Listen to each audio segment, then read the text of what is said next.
Welcome to Sleepy Tales, a place where myths and legends are told slowly and softly to help you gently fall asleep. Before we begin, I'd love for you to share where you're from and what time it is where you are. It's always fascinating to see how far these stories travel. And if you enjoy relaxing stories, don't forget to subscribe and hit the bell icon so you never miss a night of our peaceful tales. Now settle in, relax, and drift off to tonight's bedtime story. There are gods who rule the heavens, gods who command the seas, and gods who decide the fates of the dead. And then there is Dionysus, the god who rules the chaos within every heart. He is the god of wine, ecstasy, and transformation, the spirit of life that refuses to be tamed. His story begins not with thunder or prophecy, but with a spark of defiance, a god born twice, wandering between madness and divinity, between pain and celebration. To understand Dionysus is to understand both the beauty and the danger of being alive. For he is the God who teaches that joy and sorrow are never far apart. Before Dionysus became the god of wine, ecstasy, and transformation, he was first a secret, a life hidden within a mortal womb, protected and doomed at the same time. His story began with desire, the kind that crossed boundaries even gods were warned not to cross. Zeus, king of the gods, had loved many mortals before, but none shone quite like Semele, daughter of Cadmus, the founder of Thebes. She was not a queen or a warrior, only a woman whose beauty carried a quiet confidence, and whose curiosity, like all human curiosity, reached for the divine. When Zeus came to her, he did not arrive in thunder or glory, but cloaked in mortal disguise. Their union was secret, a brief merging of godly fire and human fragility. From that union, Semele became pregnant, and the child within her was unlike any other. The air around her seemed to shimmer. Flowers turned toward her as if drawn to invisible warmth. The whispers of servants said that she glowed faintly at night. Hera, the queen of Olympus, who knew too well the pattern of her husband's infidelities, watched from above. Jealousy, sharp and ancient, moved within her like a storm preparing to strike. Hera came to Semele disguised as an old friend, her voice soft, her words careful. She planted doubt with precision. How could Semele be sure it was truly Zeus who visited her? Perhaps she was being deceived by some lesser being, pretending to be divine. Seeds of insecurity took root quickly, not because Semele lacked faith, but because she was human. And humanity, even when loved by gods, still longs for proof. So Semele made a request no mortal should ever make. The next time Zeus came to her, she asked him to show himself in his true, divine form. Zeus hesitated. He knew what such a sight could do to mortal eyes, but he had sworn by the river Styx to grant her whatever she wished. Oaths sworn upon that river bound even the king of gods. He tried to warn her, but Semele, certain that truth could never harm love, insisted. And so he revealed himself, lightning and fire, a being made of pure light and unbearable power. For a brief moment she saw him, and in that instant she understood both the beauty and terror of divinity. Then her body could no longer hold the vision, and she was consumed by flame. Yet within her the child still lived. Zeus, overcome with grief and duty, reached into the smoke and ash and took the unborn infant from her lifeless form. To save him, He did something no god had ever done before. He sewed the child into his own thigh, keeping him there until the time came for birth. Thus, Dionysus was born not once, but twice, from his mother's mortal body and then from his father's divine flesh. He became known forever as the twice-born, a being who carried both death and resurrection within his origin. This strange birth left its mark on him. Dionysus belonged fully to neither world. He was divine by blood, but mortal by memory, shaped by loss even before his first breath. Some say he remembered the fire that took his mother. Others say that fire lived within him, expressing itself later as the wild energy of his worship, the burning ecstasy that tore through minds and hearts alike. But Hera did not forget. Her jealousy was patient, her anger steady as the turning of seasons. She saw in Dionysus not just another child of Zeus, but a symbol of her humiliation. She sent madness to touch his mind before it had even matured, forcing him into wandering exile. His caretakers, depending on which version one believes, were nymphs hidden deep in the valleys of Mount Nisa, or perhaps the gentle goddesses who took pity on him and shielded him from Hera's wrath. Far from Olympus, the child god grew in secret. The land around him was green and untamed, filled with vines that curled around trees like living serpents. He learned the language of wind and leaf, of rivers that sang to themselves. Among nature's silence, Dionysus found something neither mortal nor divine, a rhythm, a pulse that belonged to life itself. His earliest memories were not of temples or thrones, but of forests breathing in the mist of dawn. He watched grapes swell beneath the sun, watched how a drop of their juice could change the mood of those who drank it. Laughter, song, sorrow, all intertwined. Wine became not merely a drink, but a key to transformation, an invitation for mortals to touch what was hidden inside themselves. Even as a youth, Dionysus sensed that life carried both joy and pain, and that they could not exist apart. Yet despite his isolation, the threads of Hera's anger never fully loosened. When he wandered too close to cities, storms followed him. When people offered him kindness, strange dreams troubled their sleep. To protect himself and those he met, Dionysus traveled constantly, from land to land, from one set of mountains to the next. He became a wanderer, dressed in ivy and mystery. Over time, he began to gather followers, satyrs with restless laughter, nymphs who danced like water, and mortals who longed for release from the strictness of everyday life. Though he was still young, his presence carried something magnetic. People felt freer near him. They forgot their duties, their fears, their shame. In his company, even the oldest wounds seemed to open just to heal again.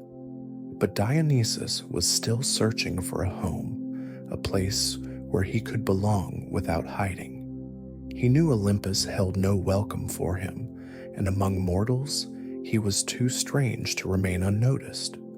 The world itself became his temple. Each forest was a sanctuary, each mountain a stage for his awakening divinity. His wanderings were not only a journey of safety, but of self-discovery. Through them, Dionysus came to understand the meaning of his own existence. Born of a mortal's destruction and a god's sorrow, he carried within him the lesson that creation often follows ruin. It was a truth that would later define his gift to humankind. the idea that joy is most sacred when it rises from pain. As years passed, the infant god grew into a figure both radiant and mysterious. His laughter could fill a valley. His silence could hush an entire forest. The more he moved, the more his spirit spread, like vines creeping over stone walls, unstoppable and alive. He began to share what he had discovered in his solitude, the power of the grape, the spirit within it that could awaken courage or madness, depending on the heart that drank. Thus, the seeds of his worship began to form. From small gatherings of shepherds came festivals. From songs came rituals. From joy came transformation. Yet Dionysus himself still wandered, never settling long enough to see his legacy take root. Something inside him remained restless, as though he was still that child torn from fire, searching for the warmth that once destroyed him. And so his journey continued, from mountain paths to distant islands, from quiet forests to the cities that did not yet know his name. The god who was born twice walked between two worlds, carrying with him the wild promise of what he would one day become. His travels were only beginning, and with each step, the vines of his destiny grew deeper into the earth, a path that would lead him to the revelation of his power, the hearts of men, and the untamed joy that awaited in the wilds beyond. Dionysus walked the earth not as a ruler, but as a traveler, a god who wore dust on his feet and ivy in his hair. He did not rise from the heavens or descend from the sea. He moved with the rhythm of the wind, his presence known first by the quiet trembling of leaves and the soft hum that followed after rain. Far from Olympus, he found peace among mortals who did not yet know his name, and among creatures who lived without fear of gods or kings. In those early years, he listened more than he spoke. The forest became his teacher. The trees showed him how to stand tall, yet bend in the storm. The rivers taught him that stillness and movement were one and the same.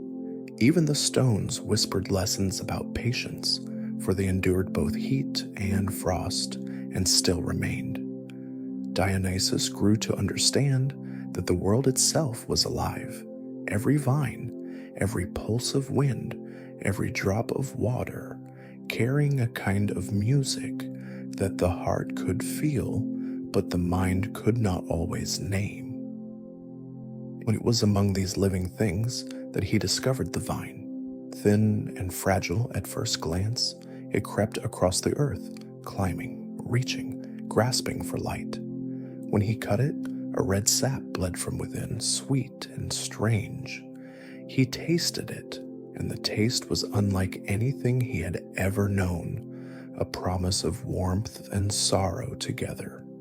He nurtured the vines, taught them to grow where the soil was kind, and watched as they gave birth to fruit round and full, shimmering like drops of sunset.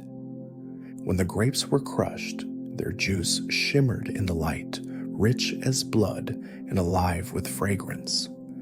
Dionysus drank, and a fire moved through him, not the burning of destruction, but of awakening. His thoughts softened, his heart expanded, and the air itself seemed to shimmer with possibility.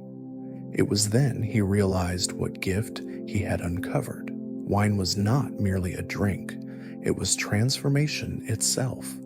It carried the power to shift sorrow into laughter, silence into song, weariness into passion. But it was also dangerous. Too much, and it loosened not only the tongue but the mind. The very gift that opened hearts could also tear down reason. Dionysus understood this balance early, and he did not fear it.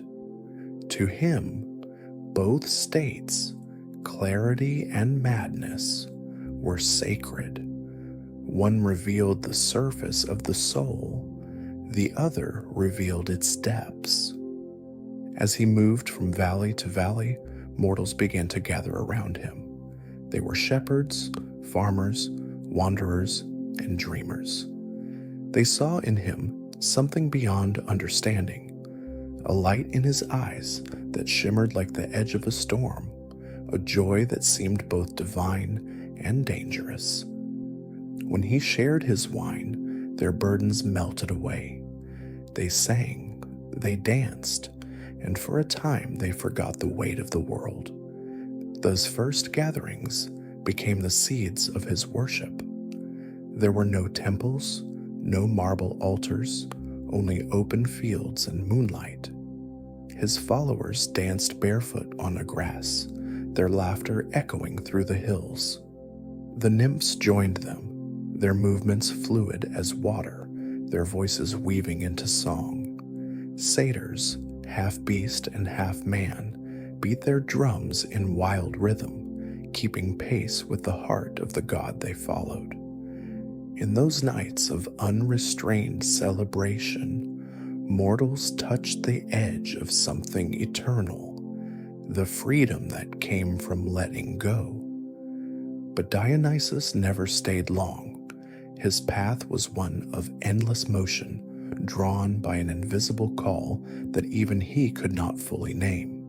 He traveled through forests, across islands, and over distant mountains where no gods had set foot before.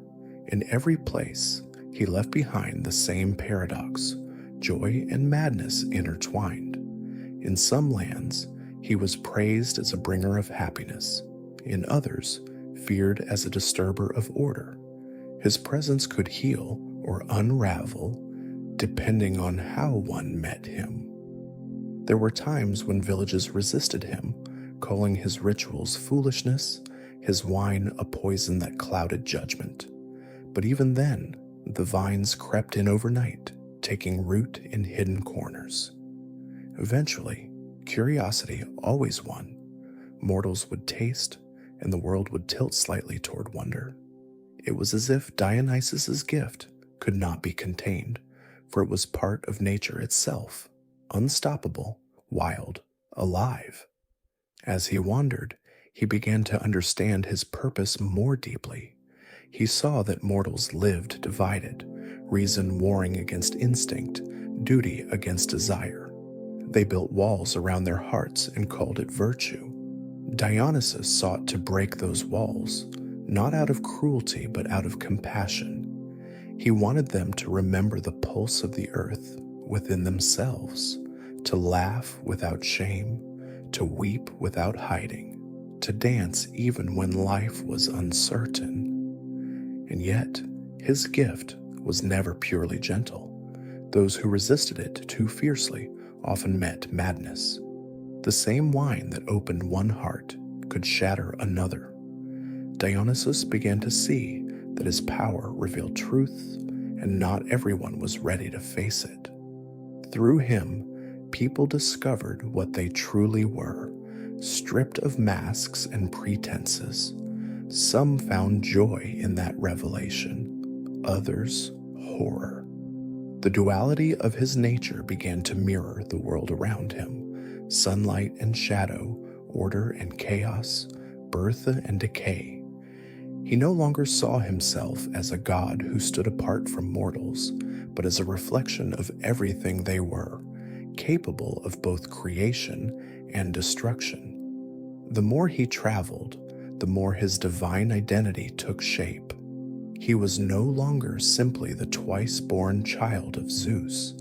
He was the bridge between two worlds, the wild and the civilized, the rational and the instinctive. It was said that wherever he walked, vines would sprout in his footprints, trees bent toward him as if recognizing one of their own. Lions lay down beside deer. Even the air seemed to breathe differently, charged with invisible life. His followers claimed that when they danced, they felt the heartbeat of the world moving through them, as though Dionysus himself had entered their blood. Still, the god wandered without rest. His joy was deep but never settled. He was drawn toward the edges of things, places where humanity met mystery, where civilization brushed against wilderness. It was in one of these distant wanderings, across the sea and into the islands, that fate began to turn his path toward something new. For even gods who carry endless freedom eventually meet what they cannot control: love. One night, beneath the soft glow of starlight, Dionysus reached the island of Naxos. The air there carried the scent of salt and wildflowers, and the waves whispered secrets to the shore. It was a place between worlds, neither entirely mortal nor divine, just as he was. And it was there that he found her, though he had not been searching. A mortal woman, sleeping on the sand, her hair tangled with tears and seaweed. A story of abandonment, heartbreak, and the end of hope, the kind of story the god of life and ecstasy could never ignore. As Dionysus stood over her, the sea breeze moving through his hair like a sigh, something in him shifted. The wanderer, who had given joy to so many hearts, found his own heart beginning to stir. And so began another chapter in his journey. One not of wild celebrations or distant travels, but of tenderness, loss, and transformation through love. When Dionysus arrived on the island of Naxos, the night was calm but heavy with a strange stillness, as though the sea itself had paused to listen. He had wandered far and long by then, through forests that whispered his name and mountains that echoed his laughter, yet never had he felt such quiet. The air was thick with salt and sorrow, a kind of silence that does not rest but waits. It was on that lonely shore that he found Ariadne. She lay among the rocks, her dress torn and her hands clenched in the sand, as if trying to hold on to a world that had already let her go. The ship that had carried Theseus, the man she had loved and saved, was nothing more than a shadow on the horizon. He had abandoned her, the woman who had guided him out of the labyrinth, who had risked everything for his life. The gods had watched, but none had intervened. Perhaps they were waiting for Dionysus, whose own path was marked by both loss and renewal. He looked upon her and saw not despair, but a reflection of himself, a soul suspended between pain and rebirth. Her sorrow glowed faintly in the moonlight, raw and human, and where others might have turned away, Dionysus stepped closer. The ivy around his shoulders brushed against her like a whisper. Though she could not see him clearly, her breathing steadied, as if the air itself had softened. In that moment, something wordless passed between them, not pity, but recognition. Both had been abandoned by love, she by a man, he by the world that had feared him. Both had been cast out, left to wander the edges of what was and what could be. Dionysus did not speak, for gods of transformation rarely need words. Instead, he simply stayed beside her, and when morning came, the first light of the sun fell on both of them as though the island had chosen to bless their meeting. Over the days that followed, Ariadne's grief did not vanish, but it changed shape. Where sorrow had been, warmth began to grow, the kind that comes not from forgetting, but from being seen. Dionysus showed her the vines that grew wild across the island, their fruit heavy with promise. He taught her that the world could bloom again even after betrayal. Together they tended to the land, and laughter began to weave its way back into the air. To mortals, Dionysus was the bringer of joy. To Ariadne, he became the quiet after the storm. She had once known love as sacrifice, but with him, she learned love as transformation. There was no throne between them, no worship, no distance. He adored her not for what she could give, but for what she had endured.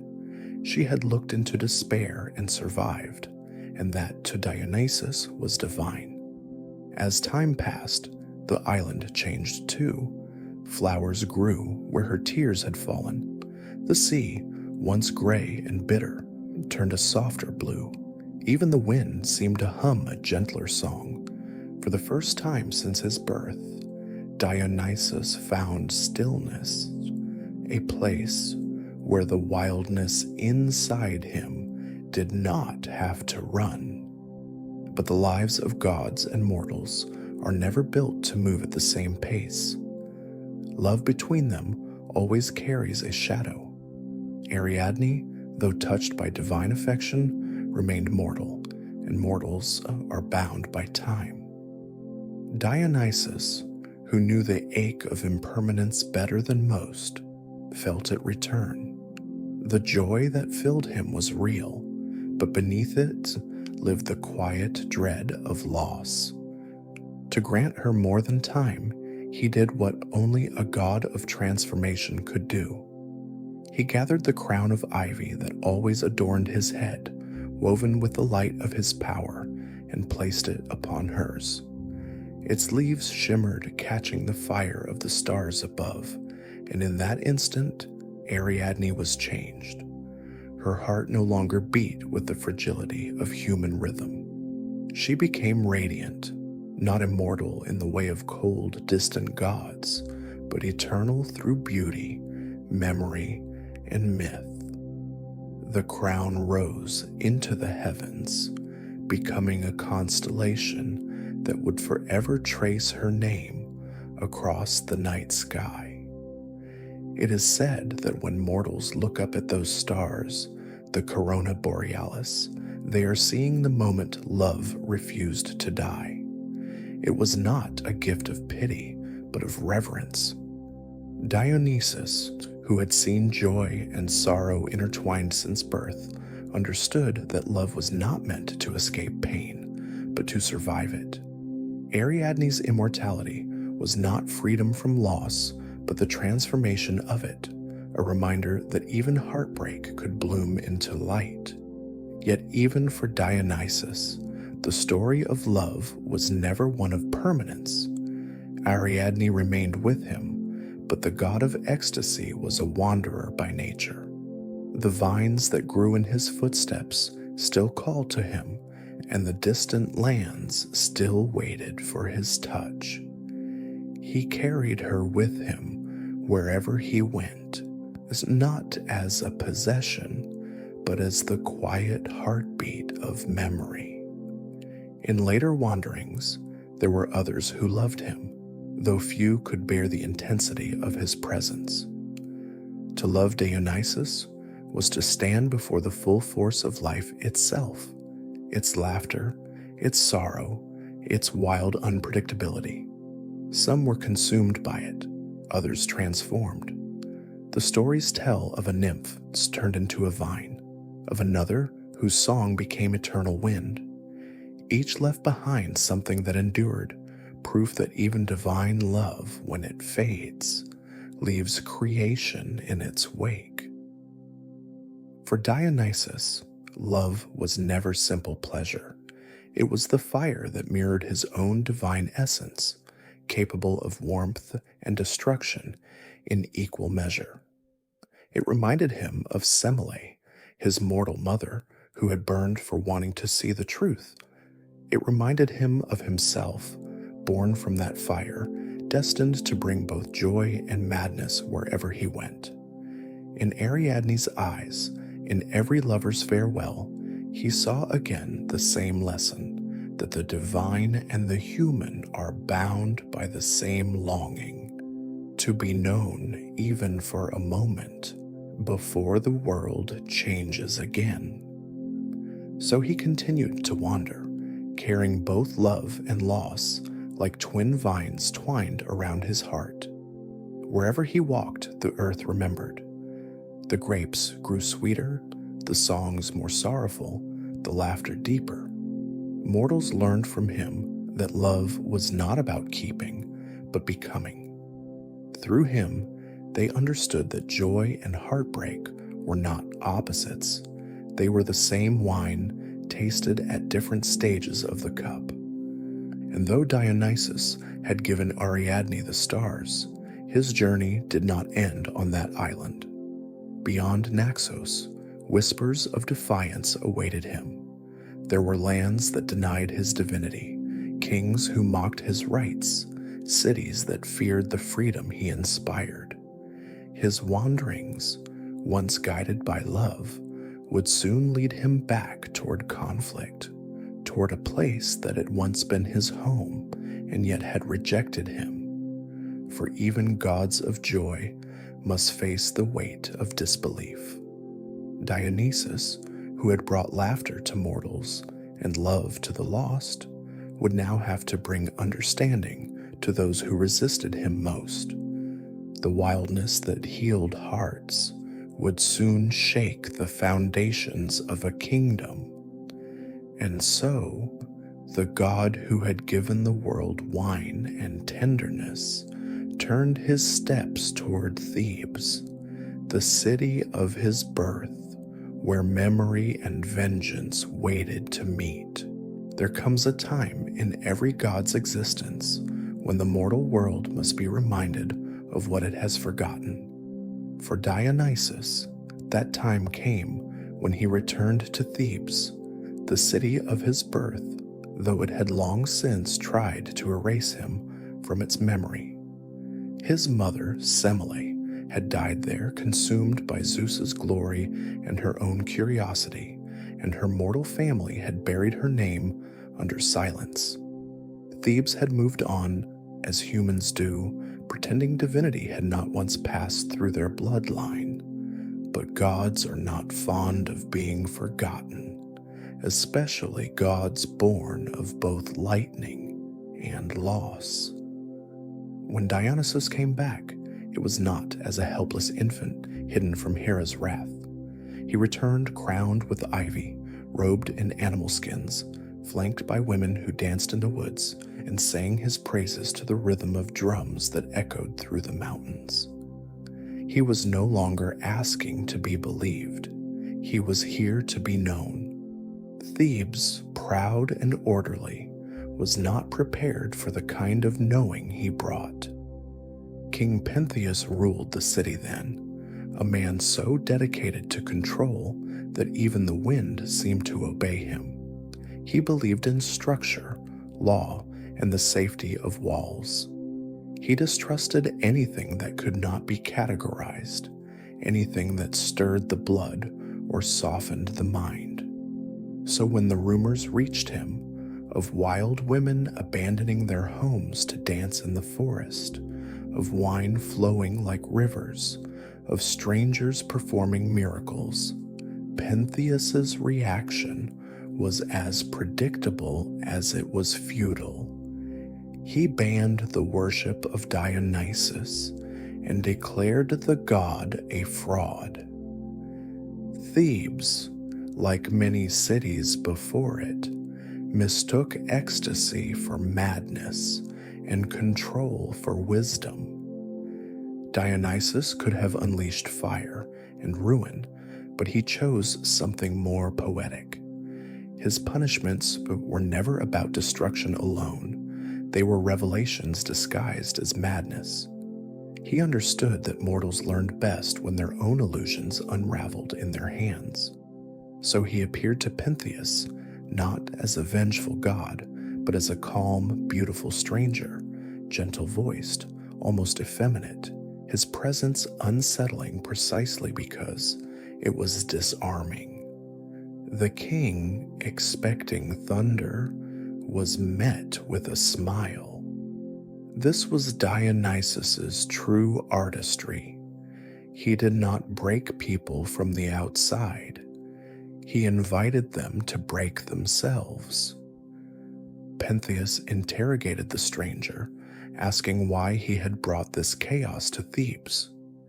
Dionysus answered only that he was teaching people to honor what they already carried, the instinct to celebrate, to feel, to lose control in order to find balance again. But Pentheus, like so many rulers before and after, could not tolerate the idea that joy might exist without permission. He accused the god of corrupting the women, of turning them into beasts. And yet, when he heard tales of what they were doing in the mountains, dancing under the moonlight, their hair unbound, their voices wild and full, he was consumed not only with anger, but with curiosity. That was Dionysus's invitation. The god told him that if he truly wished to understand this madness, he should see it for himself. Of course, Pentheus insisted he would never be recognized among such creatures of chaos. So Dionysus suggested a disguise, a woman's dress, a veil, a thyrsus in his hand, a mortal king pretending to be one of his own subjects, wrapped in the costume of freedom. Pentheus agreed, blind to the irony that he was already caught in the very net he feared. When Pentheus entered the woods, dressed as a Maenad, he was not walking into a trap. He was walking into truth. Dionysus did not need to command the women to tear him apart. The moment Pentheus looked upon them, the boundary between self and world dissolved. In the wildness of the Maenads, he saw his own suppressed desires reflected back, the longing to dance, to surrender, to live without the constant burden of control. It was too much for a mind built on rules. Thebes called it divine punishment, but Dionysus might have called it revelation. When Pentheus fell, torn by hands that once wove garlands, Thebes learned what its king could not, that denying the ecstatic, the instinctual, the divine pulse of existence is not strength, but fragility. The city trembled not from fear of the god, but from recognition. Dionysus was not some foreign madness invading their walls. He was the mirror of everything they had hidden beneath their order. After Thebes's awakening, the boundaries between festival and worship, joy and reverence, began to blur. The same citizens who once feared the god now carried his name through the streets, pouring wine in his honor, singing his hymns in the open. The temples filled with ivy, and the drums that had once been silenced became the heartbeat of the city. Yet Dionysus himself was never entirely at peace with what he brought. His rites liberated people, yes, but they also reminded him that ecstasy and destruction were twins, inseparable and often indistinguishable. For every song sung in his honor, there was a cry beneath it. For every vineyard planted in celebration, there was a ruin somewhere behind it. The myth of Thebes is often told as a story of vengeance, a god humbling a mortal king. But beneath that surface lies something subtler, a meditation on balance. Dionysus was not the opposite of order. He was its necessary counterpart. Without him, the world grows brittle. Without structure, it dissolves. His presence forced both gods and mortals to confront the truth that sanity is not the absence of chaos, but the ability to dance with it without losing oneself. And perhaps that is why he returned to Thebes at all. not to punish, but to remind. His mother's death had been the consequence of curiosity punished by power. Pentheus's death, the consequence of power punished by curiosity. Two mirrors facing each other across time, reflecting the same lesson in endless symmetry. When the dust of Thebes settled, Dionysus walked its streets quietly. The people celebrated him now, but worship is a lonely thing for the one receiving it. He looked upon the city and saw both his triumph and his tragedy, that in teaching humans freedom, he would forever remain the god they feared most when the music stopped. And so, once Thebes had learned its lesson, Dionysus turned away. His journey was far from over. Other lands awaited, islands still untouched by his rights, kings still clinging to control, souls still afraid of their own shadows. The god of liberation carried his thyrsus once more, crowned in vine and sorrow, ready to teach again what Thebes had finally understood, that joy, like madness, is a truth too powerful to be contained. But Dionysus's wanderings would not end with Thebes, for beyond mortal cities lay darker lessons yet, not about kings or worship, but about the strange immortality of ecstasy itself.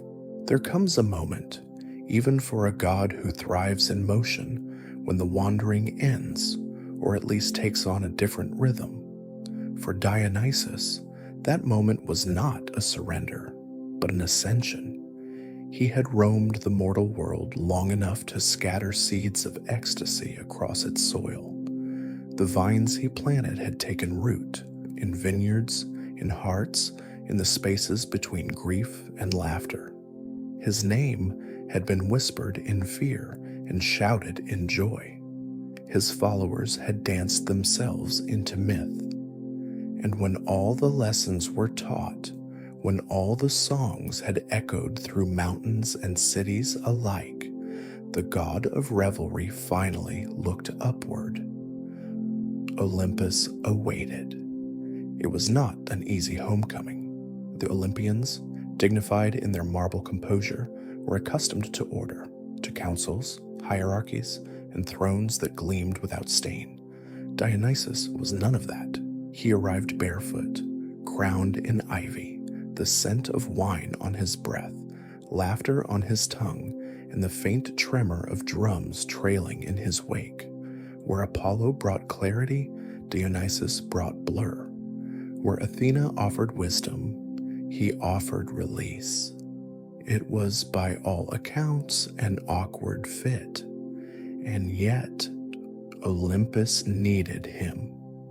For all their immortality, the gods were no strangers to stagnation. They watched, ruled, and quarreled, but rarely felt. Dionysus brought something new, or perhaps something they had forgotten. He carried with him the pulse of mortal life, the wild reminder that eternity without passion is just a slower kind of death. He was welcomed eventually, though not without raised brows and cautious smiles. Even Zeus, his father, could not deny him any longer. After all, it was through his lightning that this strange, radiant being had been born. So Dionysus was given a place among the immortals, not for his power alone, but for his truth. His throne stood apart from the others, entwined with vines that grew no matter how often they were trimmed, their roots digging into the very stone of Olympus. The other gods watched in bemusement as his festivals spilled from the heavens to the earth below, binding divine and mortal worlds in the same unending rhythm. But Dionysus was not made for stillness. Even enthroned, he remained in motion. His essence was movement, the spiral, the sway, the endless cycle of blooming and decay. The mortals who worshipped him knew this well.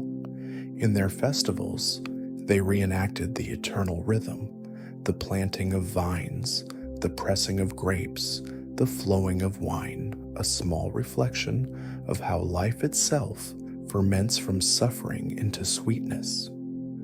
To the philosophers, he became a symbol of contradiction, the god who embodied both creation and dissolution, ecstasy and despair. But to those who danced in his honor, he was simply the reminder that being alive, truly alive, was holy enough. Dionysus's legacy was not built in temples, though many bore his name. It was built in the moments mortals forgot themselves, in the laughter that followed tears, in the way music could make a body move before the mind decided to. He did not ask for piety. He demanded participation.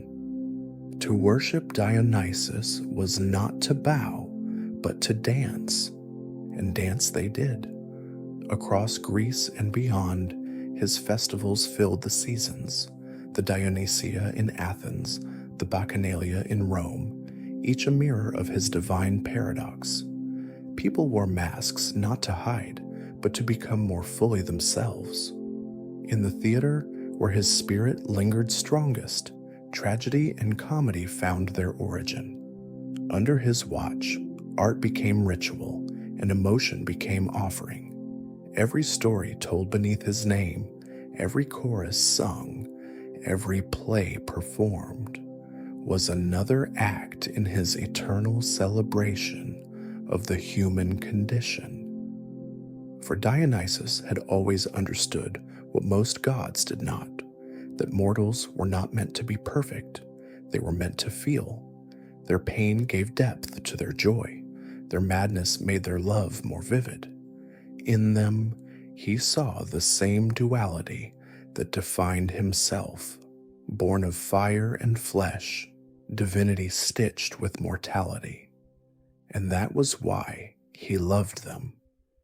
Even as centuries passed, his spirit never faded. The world changed, empires rose, temples crumbled, marble faces eroded, but the rhythm he left behind endured. Every feast, every song sung around a fire, every moment of unrestrained laughter carried his echo. He became less of a person and more of a pulse, the invisible thrum beneath every heartbeat that dares to celebrate being alive. The poets wrote that he could still be seen on certain nights, wandering through forests thick with mist, his thyrsus glowing faintly under moonlight. That wherever the sound of distant music drifted through the air, Dionysus was near, smiling quietly, a reminder that no matter how civilized the world pretends to be, wildness is never truly gone. It merely waits for permission to return. His followers too understood this. They called him Eleutherios, the liberator.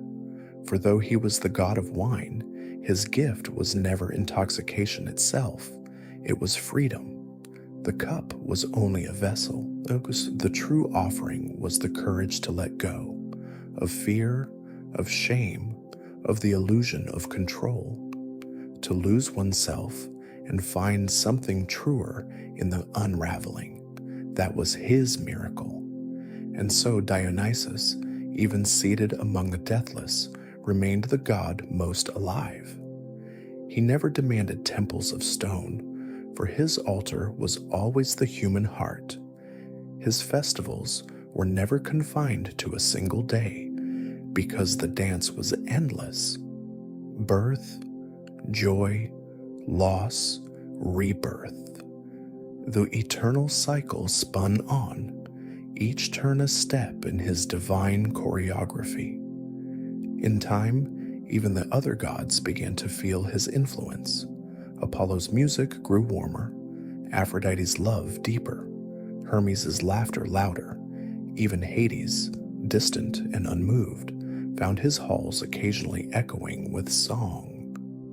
Dionysus had not changed Olympus with force, but with contagion. Joy, it turned out, was the most unstoppable form of divinity. The mortals continued to celebrate him long after his myths were written in fading ink. The vineyards still grew, the theaters still filled.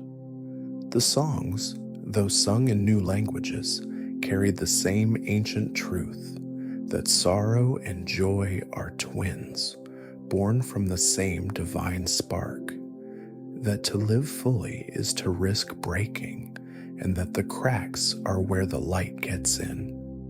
And so the story of Dionysus ends not with silence, but with sound. The drums still beat, faint but steady, somewhere between the heavens and the earth. The god of revelry, crowned in ivy and stars, dances still, not on Olympus or in Thebes, but wherever a soul chooses laughter over fear or love over restraint. He is the reminder that ecstasy is sacred, that madness has its wisdom, and that to feel deeply, to let the world move through you, is the truest form of worship.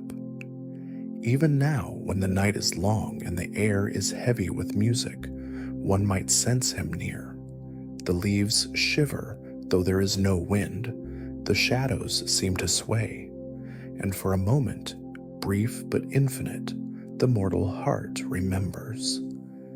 It beats in time with something ancient and unending. That is Dionysus eternal, the god who never stands still, who dances through ages, through sorrow, through joy, the god who reminds the world to feel, to change, and to celebrate what it means to be alive.